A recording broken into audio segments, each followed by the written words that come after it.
Welcome to SK குக்கிங்க. இன்றைக்கி என்னோடய ஸ்டைலில் தாங்க நண்டு மசாலா எப்படி பண்ணலான்றதை பார்க்கலாம் வாங்க.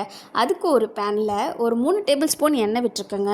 எண்ணெய் விட்டதுக்கப்புறம் எண்ணெய் காஞ்சதுக்கப்புறம் 1 டேபிள் ஸ்பூன் அளவு வந்து சோம்பு ஆட் பண்ணியிருக்கேங்க. சோம்பு கொஞ்சம் பொரிஞ்சதுக்கப்புறம் ஒரு 1/4 டேபிள் ஸ்பூன் அளவு வந்து வெந்தயம் ஆட் பண்ணியிருக்கேங்க. எதுக்கு நான் வெந்தயம் ஆட் பண்ணியிருக்கேன்னா, நண்டு வந்து சூடு, அதனால் அந்த சூடு தனிமையை கொஞ்சம் தனிமைப்படுத்தும். அதனால தாங்க வெந்தயம் ஆட் பண்ணியிருக்கேன். இப்போ ஒரு 2 பெரிய வெங்காயம் வந்து சின்ன சின்னதாக கட் பண்ணி இதில் ஆட் பண்ணியிருக்கேங்க. இதில் நல்லா வதக்கிக்கோங்க. கொஞ்சம் வதங்கினதுக்கப்புறம் ஒரு கொத்து கருவேப்பிலையும் அதில் ஆட் பண்ணி ஒரு பச்சை மிளகாய் வந்து இதில் கீறி போட்டிருக்கேங்க. அதையும் இதில் சேர்த்துருங்க.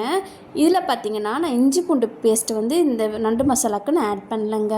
இப்போ நல்லா வதக்கிக்கோங்க. நல்லா வதக்கினதுக்கப்புறம் பார்த்தீங்கன்னா, இப்போ தக்காளி வந்து 2 வெங்காயத்துக்கு 4 தக்காளி, பெரிய தக்காளி அதே போல் சின்ன சின்னதாக கட் பண்ணி வச்சுருக்கேங்க. அதையும் இதில் ஆட் பண்ணிக்கலாம். இப்போ நல்லா சுண்டட்டுங்க. இந்த நண்டு மசாலாவுக்கு தேவையான சால்ட்டும் நம்ம இப்போ இதில் ஆட் பண்ணிக்கலாங்க. இது நல்லா வதங்கட்டுங்க. இப்போ இந்த ஸ்டேஜில் வந்துட்டு நம்ம இதுக்கு தேவையான மசாலாவை அரைச்சிட்டு எடுத்துகிட்டு வந்துருக்கலாங்க. அதுக்கு பார்த்திங்கன்னா 1 டேபிள் ஸ்பூன் சோம்பு, 1 டேபிள் ஸ்பூன் ஜீரகம், 2 டேபிள் ஸ்பூன் மிளகு ஆட் பண்ணியிருக்கேங்க. ஒரு 7லேருந்து 8 தேங்காய் பத்தை ஆட் பண்ணியிருக்கேன். இது நல்லா அரைச்சி தனியாக எடுத்து வச்சுக்கோங்க. இப்போ பார்த்திங்கன்னா தக்காளி வெங்காயம் நல்லா வதங்கிருச்சு, தொக்கு அளவு வந்துருச்சு. இப்போ இந்த ஸ்டேஜில் ஒரு 1/4 டேபிள் ஸ்பூன் மஞ்சத்தூளும் 1 டேபிள் ஸ்பூன் வீட்டில் அரைச்ச மிளகாத்தூளும் ஆட் பண்ணியிருக்கேங்க. ஆட் பண்ணதுக்கப்புறம் நம்ம வாஷ் பண்ணி வச்சுருக்க நண்டும் இதில் சேர்த்துடலாங்க. சேர்த்துட்டு இதுக்கு தேவையான தண்ணியை அப்படியே ஊற்றி மூடி போட்டு ஃபுல்லே வச்சுருங்க. ஏன்னா அந்த தண்ணியெலாம் சுண்டணும், அதனால் இப்போ மூடி போட்டு ஃபுல்லாக வச்சிடலாங்க. இப்போ அந்த தண்ணியெலாம் சுண்டி வந்திருக்கும். இப்போ இந்த ஸ்டேஜில் நம்ம அரைச்சி வச்சுருக்க மசாலாவையும் இதில் ஆட் பண்ணிக்கலாங்க. இந்த மசாலா ஆட் பண்ணதுக்கப்புறம் பார்த்திங்கன்னா ஒரு 10லேருந்து ஒரு 1/4 மணி நேரம் கிட்ட வந்து நீங்கள் மூடி போட்டு சிம்மில் வச்சுருங்க.